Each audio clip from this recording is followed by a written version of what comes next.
আসসালামু আলাইকুম, welcome to my Facebook blog and YouTube channel. আশা করি সবাই ভালো আছেন। তো আজকে আমি আপনাদেরকে কবুতরের কিছু বিষয় নিয়ে আলোচনা করব এবং কবুতরের কি কি সমস্যা হলে আপনারা অতি সহজেই কাজটা দ্রুত করতে পারেন এবং কবুতরগুলা এই শীতের মধ্যে কিভাবে রাখা উচিত সেটাই আমি আপনাদের মাঝে আজকে আলোচনা করব। আর যদি আমার এই ভিডিওটা ভালো লেগে থাকে তাহলে পেজটা ফলো দিবেন এবং ভিডিওটা শেয়ার করে দিবেন। আর আমার যারা অডিয়েন্স আছেন তারা আমার কমেন্টের মাধ্যমে অনেকেই অনেক সুন্দর সুন্দর পরামর্শ দিয়ে থাকেন। তাদের প্রতি দোয়া এবং ভালোবাসা। আল্লাহ তাআলা যেন সবসময় আপনাদেরকে সুস্থ রাখেন এবং ভালো রাখেন। তো সবাই ভিডিওটা দেখতে থাকুন। তো আমার এখানে যে পরিস্থিতি, আপনার এই শীতের সিজনে এখানে খোলা আকাশের নিচে রাখার কারণে দেখা যাচ্ছে যে মাঝে মাঝে কুয়াশা আসে। তো বেসিক্যালি আমরা এই যখন দেখা যায় রাতে কবুতরগুলো ঘরে ঢুকে, তখন এই দরজাগুলা আমরা লক করে দিয়ে রাখি যাতে কবুতরগুলোকে মানে ঠান্ডার থেকে বাঁচানো যায়। এবং ঠান্ডা হলে আর কবুতরগুলোর যদি ঠান্ডা লেগে যায়, দেখা যাচ্ছে যে আপনি উপসর্গগুলো বুঝতে পারবেন।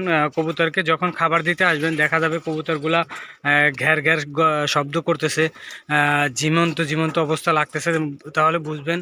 আর পায়খানা দেখবেন যে এদিক ওদিক হয়ে গেছে, দেখা যাচ্ছে পানি পানি পায়খানা হয়েছে। সেক্ষেত্রে আপনারা যখন এই জিনিসগুলো উপসর্গগুলো বুঝতে পারবেন তখনই আপনারা ওষুধ খাওয়ানোর চেষ্টা করবেন। এবং ঠান্ডার ভিতরে আমি দেখা যাচ্ছে যে কবুতরগুলোকে বেশিরভাগই সিনামিন যে ট্যাবলেট আছে ওই ট্যাবলেটটা পানির সাথে আমরা মিশিয়ে খাওয়াচ্ছি। আপনারাও এটা মাঝে মাঝে খাওয়াতে পারেন। খাওয়াইলে পরে আপনাদের কবুতরগুলো ভালো থাকবে এবং সুস্থ থাকবে। তো এই জন্যই আপনারা সবসময় কবুতরগুলোকে দেখাশোনা করবেন এবং পরিচর্যা করবেন। দেখবেন যে কবুতরগুলো সবসময় সুস্থ থাকবে এবং ভালো থাকবে। এমন রোগ প্রতিরোধ করার ক্ষমতার মালিক হচ্ছে আল্লাহ। আর ওষুধ টষুধ খাওয়ানোর বা আমরা পরিচর্যা করি, এটা হচ্ছে একটা ওসিলা।